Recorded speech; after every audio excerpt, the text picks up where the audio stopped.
Mahal, kamusta? Pasensya na at natagalan bago nadagdagan ng pahina. Maraming araw lumipas simula nung unang nagbigkas ng salita.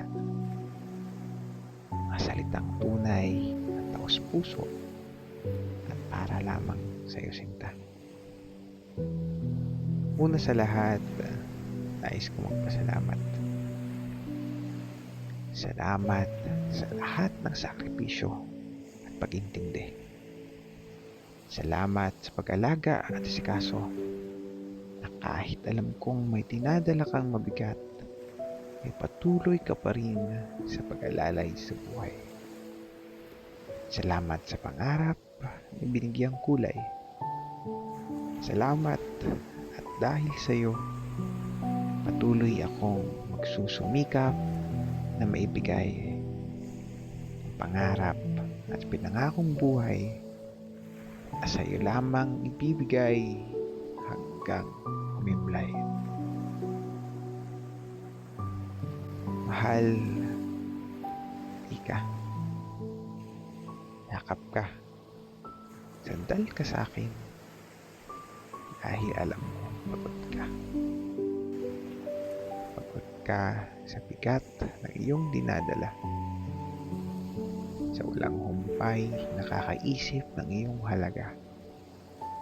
Sa mga responsibilidad na dinadala mo at sa paghihintay ng bagay na kinakamit mo.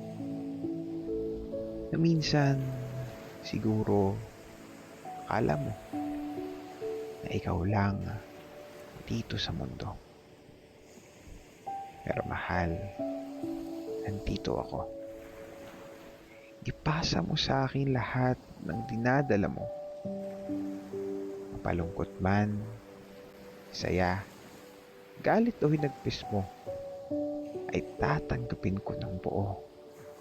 Sapagkat ang pagmamahal ko ay hindi lamang sa saya mo. Mahal kita sa lahat ng emosyon mo.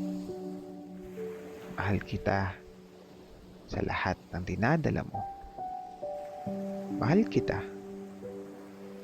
at mamahalin kita ng walang paghusga hanggat buhay ako dito sa mundo.